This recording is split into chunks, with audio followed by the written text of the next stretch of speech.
Yo, what's going on, everybody? Welcome back to the channel.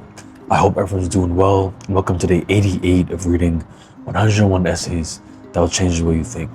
As always, shout out to Brianna West for the text. And today's title is Why We Reject Positive Thinking.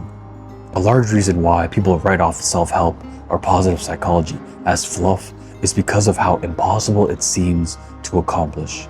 Positive thinking seems simple enough, so why is it that we have such a difficult time with it? Well, the answer is simple, and it's not.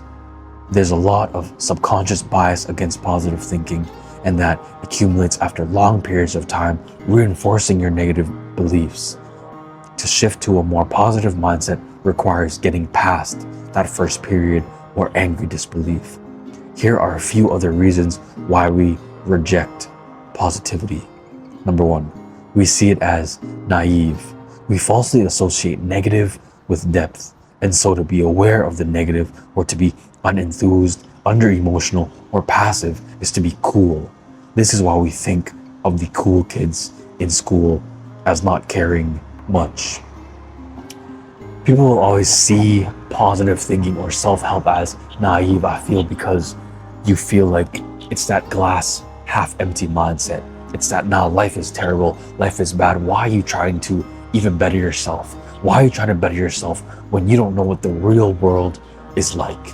You don't know how bad things really are. Things are bad and it will never get better. I feel that's a big reason why people don't have the positive outlook mindset, the glass half full mindset. A lot of people you meet will have the glass half empty mindset, and they think that the people who have glass half full are naive, or they haven't really experienced hardship. They haven't really experienced challenge, trial in their life.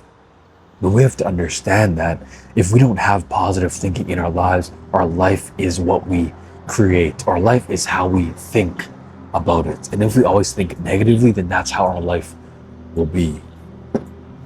Number two, we're constantly reinforcing our subconscious belief in the negative.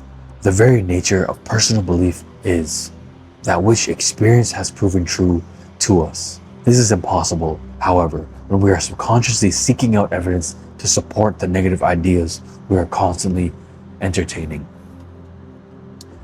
I don't know why, but people, they just like to be sad. People like to fuel those fires. They just keep feeding it and feeding it. People like to be negative because they know that it's harder to be positive, because looking at things and asking and playing the victim, looking at things always negatively is a lot easier than being positive. And you're always reinforcing that belief within yourself. You're reinforcing those negative thoughts, that negative way of thinking in yourself, because you know that that's the easy way out. Number three, we are more inherently fascinated by the negative in the world because we do not understand it. Because we do not understand the purpose or reason for pain and negativity, we find it unknown and mysterious, therefore more crucial to attend to. We're fascinated by the intensity of something we don't understand, so we end up fueling it more and more simply by paying attention to it. What you focus on is what you create. And a lot of the time, all we focus on is the negative things happening in our life. Everybody is guilty of this. We have so many positive things that we should be grateful for, but all we're worrying about is the things that we do not have. We're worrying about the things that are going wrong in our life when all these other good things are happening. We have a job. All we're worried about is, I hate this job. All we're worried about is, I don't have the newest iPhone. I don't have the newest computer. All you're worried about is, I don't have a loving partner. But you have all these loving friends and family around you. You're always wanting more, and you're focusing on that negative. You're focusing on what you don't have. You're not focused on the good. You're not focused on the positive, but you're focused on the negative. And we all know those horror movies where people, they hear something scary or they hear a noise and they're like, oh, what's that? And they're so intrigued by it. And then later on they go see what it is. Boom, they're dead, right? Because curiosity will always kill the cat. And it's not worth it. It's not worth it to always put your focus, put your attention onto negative things. Because what we focus on is what we receive. So if you want a positive life, focus on the positive. If you want to think positively, you have to think positively. And yeah, it's a lot easier said than done.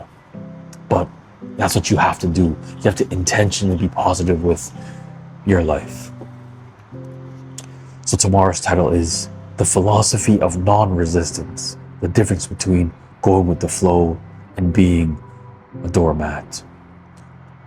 So I hope everyone enjoyed today's video. I hope you have a great rest of your night. And I'll see you tomorrow for day 89.